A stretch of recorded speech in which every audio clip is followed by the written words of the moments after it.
The explosion rocks the city. A searing light fills the sky.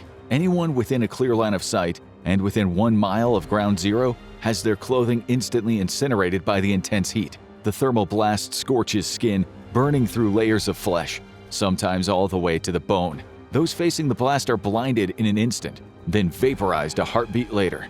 This is the horror of a surprise nuclear attack, and how the United States would respond if that strike came from an unknown submarine. 0 minutes. The small submarine is just large enough to hold propulsion, power systems, and a single medium-range ballistic missile, tipped with a nuclear warhead, just shy of 100 kilotons. For weeks, it's crept forward at no more than 3 knots, staying as silent as possible to avoid detection. Now it's reached its target, just 200 miles off the American East Coast. Inside the dorsal missile tube, a generator rapidly superheats seawater, turning it into steam and building immense pressure within the sealed chamber. Just a second and a half later, the missile hatch bursts open. The force of the steam blasts the missile upward, hurling it out of the tube and rocketing it toward the ocean surface. Just feet below the surface, the explosive bolts fire, jettisoning the missile's hydrodynamic fairing, which has helped it slice cleanly through the water. Now exposed, the missile continues its ascent, still driven by pressurized steam, until it's 3 feet above the waves. At that moment, the missile's first-stage rocket engine ignites with a thunderous roar, the missile screaming into the air in a plume of smoke. 12 seconds. Underwater hydrophones line the edge of the American continental shelf, listening for any sign of enemy submarine activity. Suddenly, they pick up an unmistakable sound, the violent burst of a missile ejection. Then, the low rising roar of a rocket igniting just above the waves. A computer automatically sends the anomalous noise for inspection by a human operator at a shore facility 1,000 miles away. 15 seconds.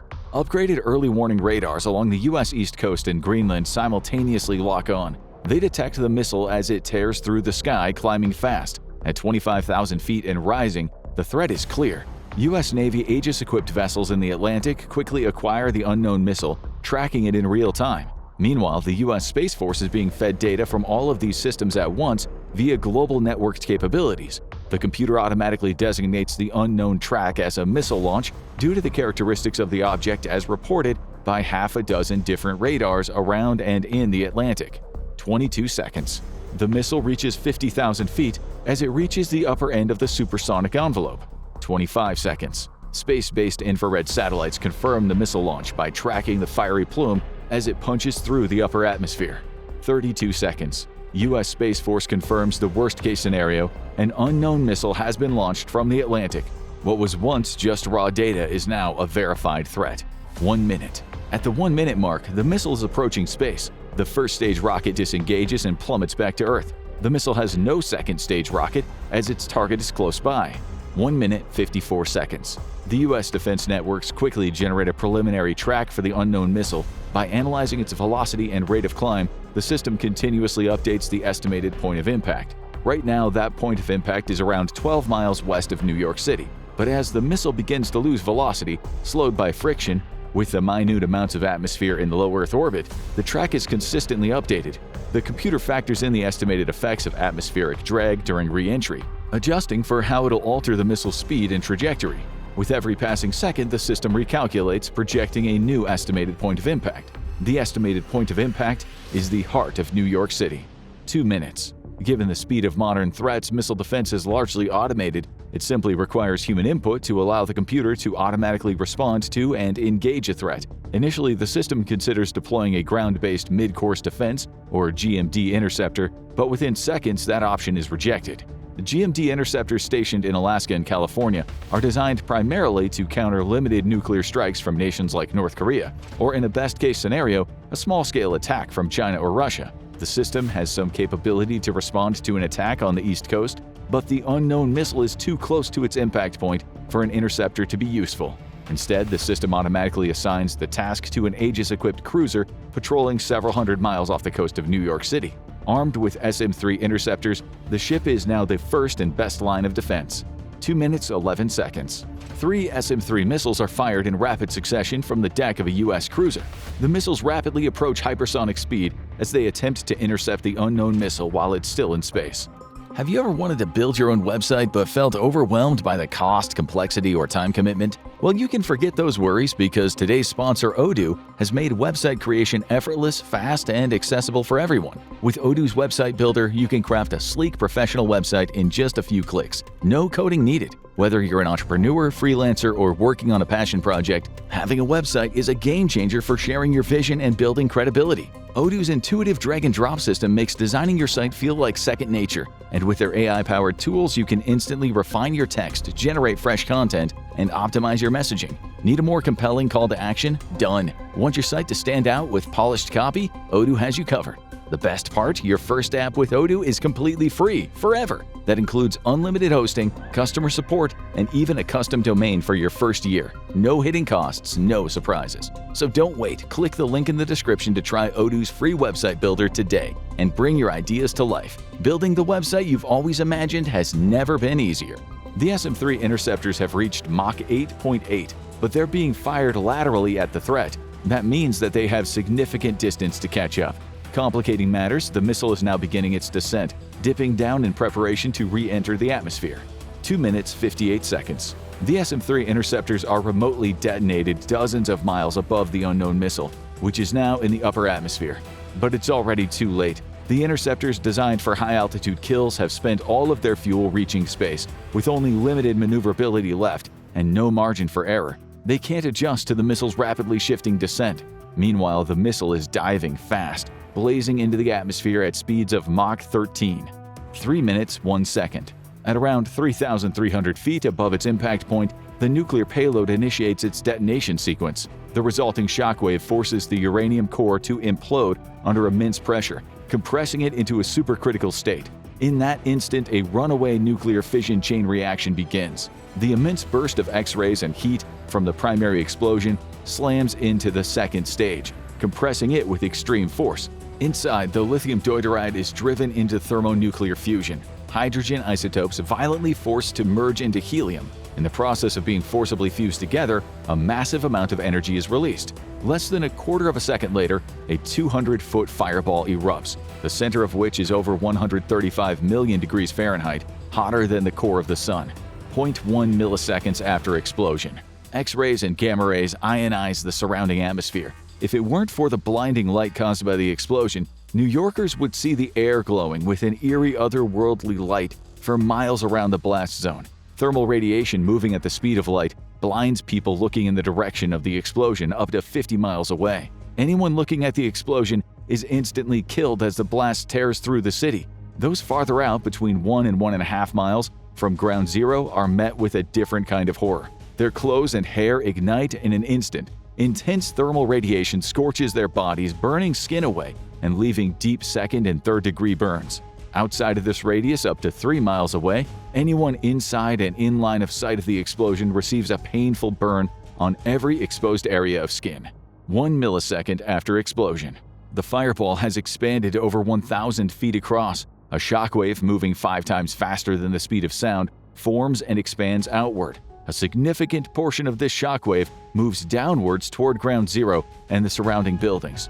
The shockwave compresses the atmosphere itself for a mile radius, raising air pressure to hundreds of pounds per square inch. Anyone caught outside is instantly crushed by the sheer pressure. Their bodies are torn apart into fragments, which are then engulfed by the surrounding inferno, incinerated in the extreme heat, and reduced to ash in seconds. Buildings are completely pulverized within this radius. Anyone caught inside is crushed instantly. Buildings within a several hundred feet radius are reduced to dust, while those further out are pulverized to larger and larger chunks. An electromagnetic pulse forms and spreads outward at the speed of light, erupting from the blast, racing outward at the speed of light. The invisible wave of energy overloads and destroys electronic circuits across hundreds of miles, crippling power grids, communication networks, and infrastructure in an instant. Vehicles stall. Aircraft hundreds of miles away suffer complete electronic failure mid-flight. Only military systems specifically hardened against EMPs remain functional. Most emergency services, including police, fire, and medical response units, are instantly disabled and rendered useless. The air for hundreds of feet from ground zero is nearly as hot as the surface of the sun, resulting in a flash of light visible across most of New York State. 2 milliseconds after explosion, the downward shockwave slams into the earth, then rebounds, racing outward from the ground. It quickly catches up with the horizontal shockwave expanding from the point of detonation. The two waves converge and form a much more powerful blast, amplifying the pressure and expanding the zone of destruction exponentially. 1 second after explosion, the fireball now peaks in size to about a mile wide. Up to 1.5 miles away, anyone not in a shelter is instantly vaporized. The thermal radiation has now spread far enough to cause third-degree burns to anyone with exposed skin within the line of sight up to 5 miles away. Tooth fillings and dental implants soften. Eyeglasses, especially plastic sunglasses, start to melt, and in some cases, the molten material fuses with the wearer's skin, burning onto their face. The blast unleashes winds exceeding 700 miles per hour for a full mile from ground zero. Anything still standing, buildings, trees, vehicles, is instantly shredded and ripped apart by the sheer force. The debris is hurled through the air by supersonic winds. 5 seconds after explosion, the convergence of the two shockwaves results in a single shockwave traveling at nearly 10,000 miles per hour. At 5 miles away from the point of impact, the winds have reached over 200 miles per hour, tearing down skyscrapers. At this distance, cars and debris survive the crushing shockwave and heat, but instead become deadly projectiles. People who may have survived are otherwise crushed by flying debris traveling at nearly supersonic speed. Everything within half a mile of point zero is now completely vaporized and turned to ash. The intense heat ignites flammable materials up to 3 miles away, instantly creating a city-sized firestorm. 10 seconds after explosion, fire engulfs everything within a 5-mile radius of ground zero, an unrelenting inferno consuming the city. At the very center, within a half mile of impact, there is nothing left to burn. The heat has vaporized anything flammable. Supersonic winds whip the flames into towering fiery tornadoes, hurling burning debris outward. These firestorms stretch as far as 10 miles from the blast site before finally beginning to lose momentum. The shockwave has now reached over 3 miles out and destroyed most buildings in its path. Approximately 90% of structures now within the impact radius are completely destroyed. The thermal radiation causes second-degree burns to people up to 10 miles away. Survivors outside of a 5-mile radius caught in the open face a nearly supersonic wall of fire that washes over them. As the fireball begins to cool, dropping below the temperature of the sun's surface, it starts to rise, lifted by the violent updraft surging from ground zero. Superheated air rushes upward, carrying the core of the explosion high into the sky. A towering mushroom cloud takes shape, billowing from the upper atmosphere, visible for hundreds of miles away. 30 seconds after explosion, the shockwave continues to compress the atmosphere out ahead of it, causing pressures as high as 10 pounds per square inch and collapsing structures up to 5 miles away. 10 miles away, windows shatter inward, resulting in glass flying at fast enough speeds to produce lethal injuries. In a 5-mile radius, the temperature exceeds over 1,800 degrees Fahrenheit. Most people inside surviving buildings are killed by the extreme heat. A mushroom cloud, 10 miles high, has formed, made up of a massive plume of radioactive debris. 1 minute after explosion, for up to 8 miles away, raging fires consume nearly all the available oxygen, causing survivors to suffocate to death. 5 minutes after explosion, the President of the United States is notified of the disaster. 10 minutes after explosion, radioactive debris begins falling near ground zero, causing a lethally radioactive environment that can kill within hours of exposure. FEMA begins the process of alerting emergency services across the eastern seaboard. The United States Navy begins scrambling ships and aircraft to respond to the disaster. Combat ships near New York City are dispatched to immediately perform anti-submarine warfare operations in a hunt for the submarine that launched the attack. Nuclear forces are placed on their highest alert. Across the world, U.S. military installations are placed on Defense Condition 1, indicating that nuclear war is imminent. Alert bomber crews rush to their aircraft and begin the process of taking to the skies, moving to rally points in anticipation of carrying out nuclear attacks.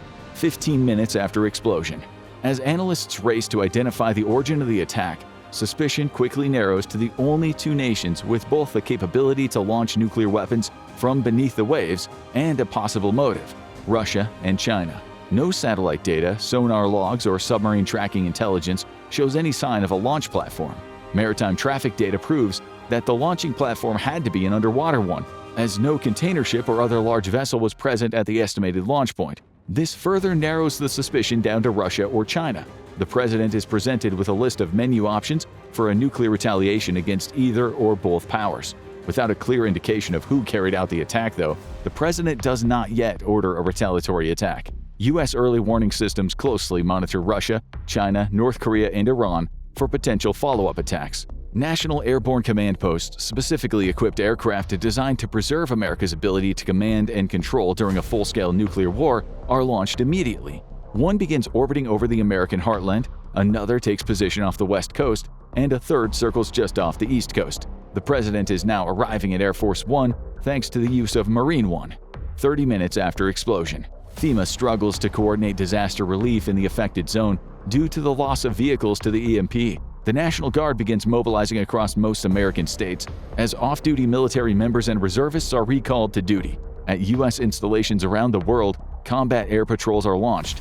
The FAA has grounded all traffic inside of the United States and ordered all inbound aircraft to redirect back to their departing airports or to alternate airports inside Canada and Mexico. Only a few aircraft critically low on fuel are allowed to continue to U.S. airports, and only under armed escort by National Guard F-16s. U.S. Navy attack submarines are redeployed to the North Atlantic to aid in the search for the launch platform and detect any additional threats. In addition to shutting down all incoming air traffic, all incoming naval traffic is ordered to approach no closer than 25 miles out at sea until escorted into port by U.S. Coast Guard vessels. The U.S. announces a complete shutdown of its air defense identification zone, with Canada following suit. Working together, the two countries enforce a no-fly zone extending over 200 miles off the entire North American coast, with exceptions made for Alaska, where it nears the Russian air defense identification zone. The president, safely aboard Air Force One, begins talks with Russia and China.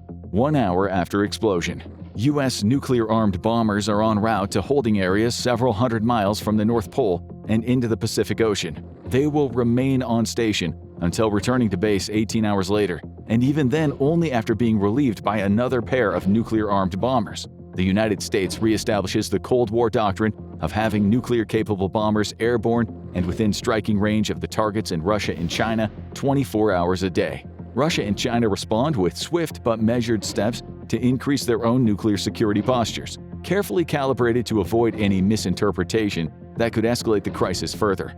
Both nations initiate a nationwide recall of reserve forces, bolstering military readiness across the board. In the Pacific, the Chinese Navy surges to sea in force, deploying fleets to key positions around the mainland, preparing to defend against any potential American airstrikes. A nuclear emergency support team aircraft equipped with special sensors flies into the remains of the mushroom cloud over Manhattan. It collects radioactive particles from the cloud for analysis later. 1 day after explosion, the U.S. president is facing a serious dilemma. He does not have a perpetrator for the attack on New York yet, but by not launching an immediate retaliatory attack, the credibility of America's nuclear deterrent is being called into question. A NEST ground team moves into Ground Zero using specialized vehicles and radioactive suits for protection. They collect soil samples, debris, and melted material from the epicenter of the explosion and remove them for analysis in a laboratory. At regional hospitals where victims of the New York attack are being treated, NEST personnel take medical samples from survivors of the blast.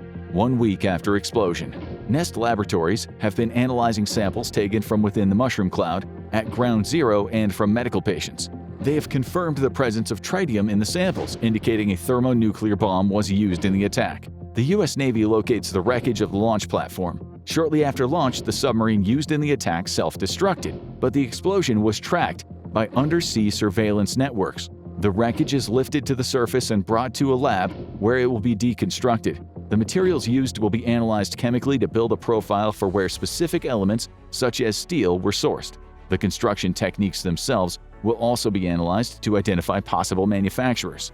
2 weeks after explosion, in the wake of a 2015 exercise where a surprise nuclear attack was carried out on an American city, the U.S. government deployed sensors across major U.S. cities. Known as Discrete Oculus, the sensor network in New York City monitored every second of the explosion until being overwhelmed. The data has taken weeks to process and analyze, however, but now the U.S. Air Force forensics are confident they know the exact type of weapon used in the attack. This data is paired with further analysis of the radioactive debris. All plutonium and uranium produced inside nuclear reactors has distinct impurities. By collecting samples from reactors across the world, U.S. intelligence has produced a catalog of possible sources for any uranium or plutonium used in the nuclear attack. These impurities, along with chemical tracers embedded in the debris and critical data captured by the discrete Oculus surveillance system, give U.S. nuclear forensics teams exactly what they need. Not only can they identify the type of weapon used, they can pinpoint where it was built. The U.S. now has a target, having pinpointed with a high degree of accuracy the direct manufacturer of the weapon used in the surprise attack on New York City. How should the U.S. respond if a nuclear missile is launched from a submarine with no known flag? Should it assume the worst and strike back, or wait and risk another attack? Let us know your thoughts in the comments. Now go check out I Survived 100 Days of Nuclear War, or click this other video instead.